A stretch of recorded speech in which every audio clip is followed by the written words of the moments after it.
This video is proudly sponsored by Gamersgate. Download games anytime, anywhere. Visit Gamersgate.com.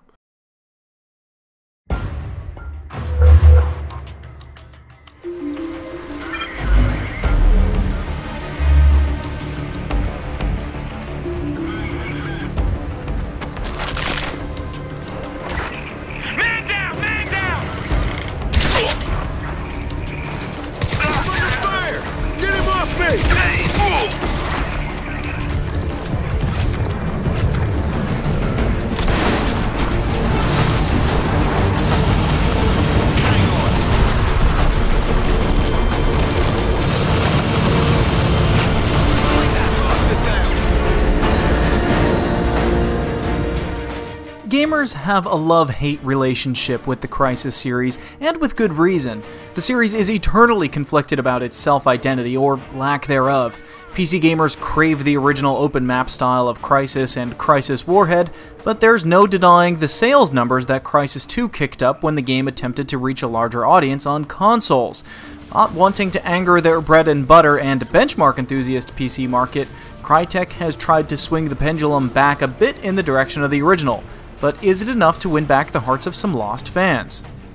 And of course, the first question on everyone's mind is, can my rig run it? The game ran fairly smoothly on our test PC with everything maxed out except anti-aliasing, steadily holding a frame rate anywhere between 45 to 60 frames per second at 1080p, with an occasional hiccup at the end of load screens. There's no denying it, Crysis 3 is the most beautiful game on the market. From the constant explosions both in the foreground and the background, the amazing lighting and water effects, to the super sweet high-definition textures. But the game does have some odd quirks, like capping your frames at 30 when VSync is enabled. Do yourself a favor, turn off VSync immediately.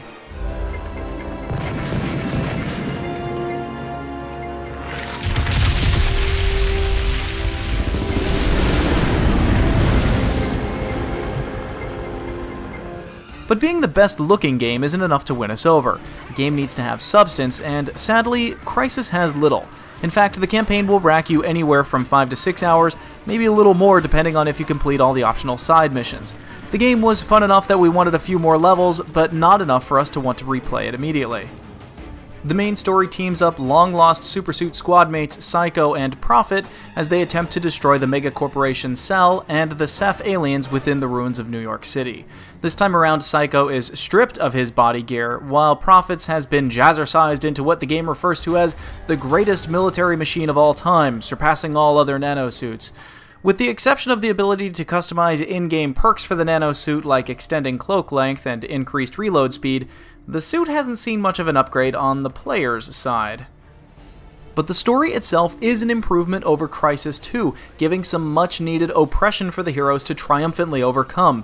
But the speed in which the story is told damages the overall package.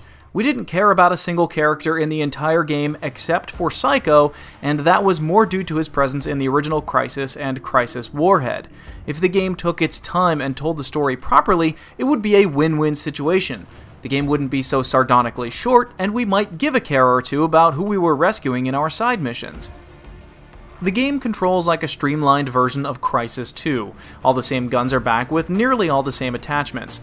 We loved the delicious dichotomy of the high-tech supersuit with the low-tech and ultra-deadly bow and arrow, giving the game a bit of Rambo flair. But players will be happy to hear that the maps are a little more open like the original. A little.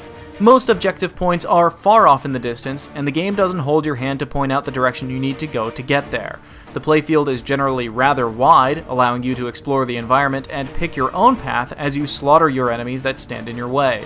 It is definitely an improvement over many of the recent claustrophobia-inducing corridor shooters that have been hitting the market lately.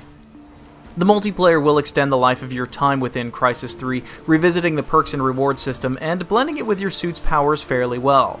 The new Hunter mode is definitely worth giving an eyeball, as 2 nano-suited warriors take on a team of Cell troopers. But as fine as the multiplayer is in Crysis 3, it's not hot enough to pull players away from their standard addictions of Battlefield or Call of Duty. For most, it'll be a temporary distraction, and therefore we can't truly recommend picking up the game if you're solely interested in the multiplayer.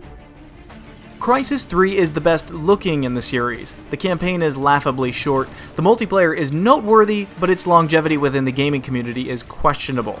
If you loved Crysis 2 and want a more refined experience, no matter its length, then Crysis 3 is for you.